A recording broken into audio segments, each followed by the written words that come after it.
Manutenção da prisão após segunda instância. Um abaixo-assinado, mais ou menos 5.000 assinaturas, contendo argumentos a favor da manutenção da possibilidade de prisão de condenados. Isso, em segunda instância, foi entregue ao Supremo. Bom, do outro lado, teve também lá um outro abaixo-assinado com 2.000 e tantas, defendendo a tese contrária. Então, foram 2 abaixo-assinados hoje, não um só, 2. Aí vai ser julgado, então, o habeas corpus, a gente vai acompanhar, né? Obviamente que a defesa do ex-presidente Lula tem o objetivo de impedir a prisão dele, até que sejam esgotadas todas as possibilidades de recurso. Está certo ou não? Bom, vamos ver aqui o depoimento da procuradora Ruth Cis, que foi uma das pessoas que levaram o abaixo-assinado pedindo para reconhecer prisão em segunda instância, né, apresentado hoje no Supremo. Não podemos aceitar que, quando o réu já está condenado pela segunda instância, você não possa executar a pena. Até porque toda a matéria fática, toda a matéria de prova, ela só é discutida até a segunda instância. Então não adianta, os outros recursos depois não vão mais discutir aquilo. Então você já tem toda a prova feita, você já tem a autoria, você já tem a materialidade. Então já está num ponto bom para você inverter aquela presunção de inocência. Ela não pode ser eterna. Quem está aqui conosco é o procurador Júlio Marcelo de Oliveira, do Ministério Público do Tribunal de Contas, né? E gentilmente aqui conosco. Júlio, muito grato pela sua participação aqui no Jornal da Record News. Eu que agradeço a oportunidade.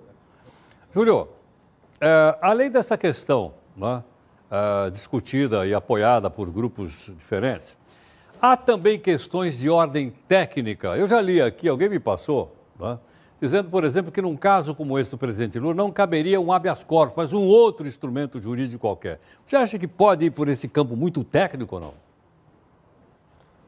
Acho que a questão de fundo não é essa, Heródoto. É realmente saber se condenados em segunda instância devem já cumprir pena ou se a Constituição teria uma garantia tão ampla, tão extensa, que mesmo a pessoa condenada em segundo grau teria direito a o último recurso ser julgado e só depois do trânsito em julgado começar a cumprir pena, né?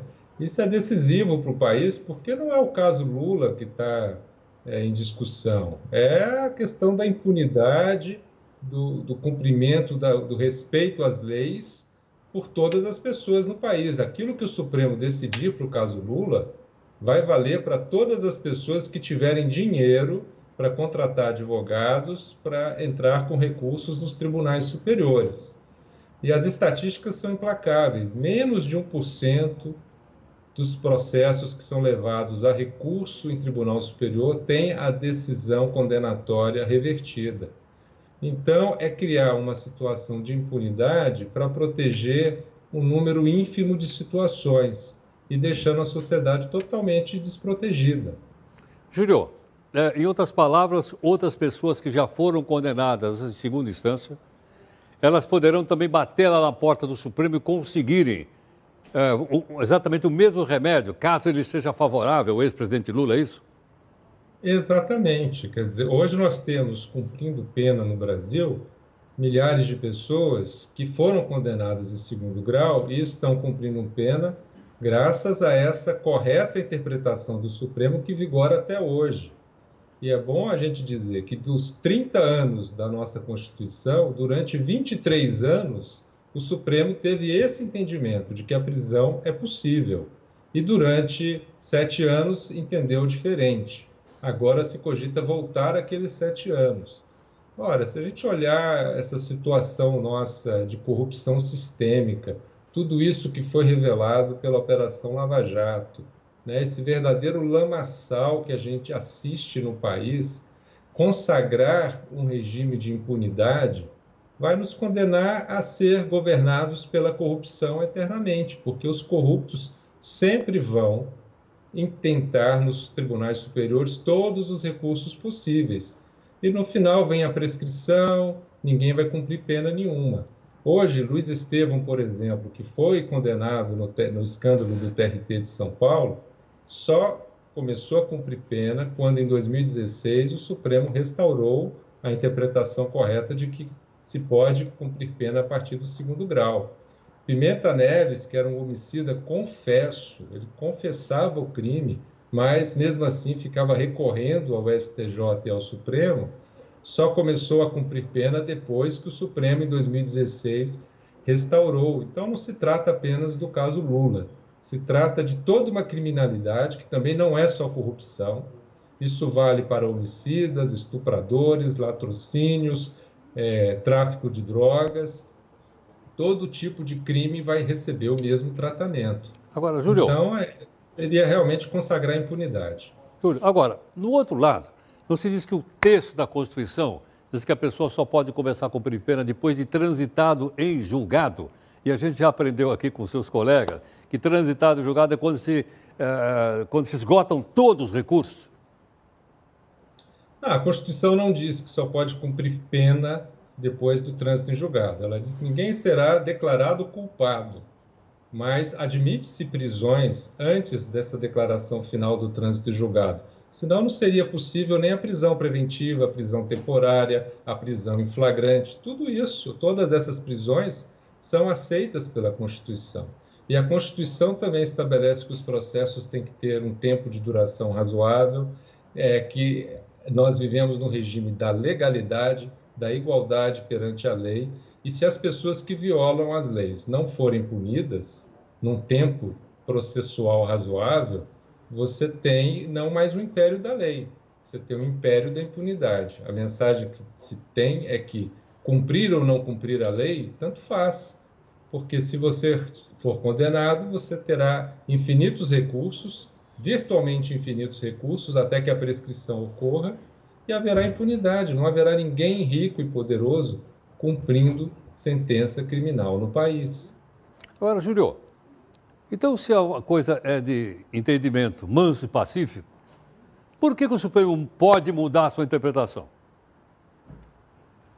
Não, essa é uma interpretação baseada no hipergarantismo, né, que ele adotou em 2009 e vigorou até 2016. Então, veja bem, de 88 a 2009, o Supremo não pensava assim, admitia a prisão em segunda instância.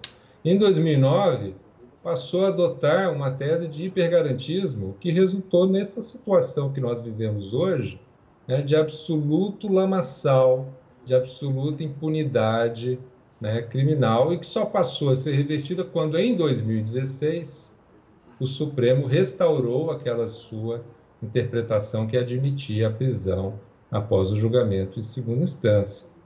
Então, isso é decisivo para o crime de corrupção, que é um crime frio, que é um crime que a pessoa faz a conta se vale a pena cometer a corrupção, qual é o risco dela ser descoberta e, se ela for descoberta, qual é o risco dela ser punida. Se a pessoa chegar à conclusão que não tem risco nenhum de ser punido e que vale muito a pena cometer a corrupção porque ele vai ganhar muito dinheiro, é isso que vai acontecer. Agora, se a pessoa percebe que tem um risco, né, de ser preso, de pagar vários anos na cadeia, depois da primeira e segunda instância, e que isso tem um tempo razoável, que não é tão longo assim, ela já vai pensar duas vezes antes de cometer corrupção. Então, é fundamental para uma cultura de respeito às leis que haja uma resposta do Estado aplicando penas a quem passou pelo devido processo legal, com ampla defesa, em primeiro e em segundo grau. Perfeito. Júlio, muito obrigado pela sua gentileza, pela participação aqui no Jornal da Record News. Até a próxima. Eu que agradeço. Um abraço. Muito obrigado. O doutor Júlio Marcelo de Oliveira, do Ministério Público do Tribunal de Contas, conversando aqui um pouco conosco. Deixa eu ver uma coisinha aqui que eu acabei de aprender com ele agora. De 1988 até 2009, 88, Constituição até 2009, poderia sim ocorrer prisão depois de condenado em segunda instância. De 2009 a 16, o Supremo mudou, disse, não pode mais, tem que esperar a última instância. Em 16, ele voltou a entender aquele primeiro ponto, dizendo, pode sim começar a cumprir em segunda instância. Foi exatamente isso que eu entendi agora. Espero que você esteja acompanhando comigo para a gente poder desenvolver o raciocínio. Então, da Constituição de 88 até 2009, todo mundo podia ser colocado em cana depois de segunda condenação. De 2009 a 16, não podia mais porque o Supremo mudou. De 16, ele voltou ao primeiro entendimento, que é o que está valendo hoje. Deu para entender ou não? Porque a gente precisa entender, porque vai acontecer quarta-feira e a gente precisa, né, formar opinião. E a gente só forma opinião depois que a gente entende. Olha, o fato da ex-primeira-dama do Rio, Adriana Anselmo, poder cumprir pena em casa, poder ficar perto dos filhos, abriu, vamos dizer assim, a possibilidade de todas as mulheres terem o mesmo direito. Lembra, até o Supremo acabou concedendo um habeas corpus coletivo a todas as mulheres presas que eram gestantes ou tinham filhos até 12 anos. Mas não é para todo mundo. Teve uma mulher, mãe, acusada de crime violento. Aí ela não conseguiu converter a pena dela presa por prisão domiciliar. Ela foi presa preventivamente em julho de 2017 e ela é suspeita de cometer crimes como roubo, receptação, porte ilegal de arma de fogo e participar de organização criminosa. Portanto, nesse caso, a lei não foi aplicada para ela.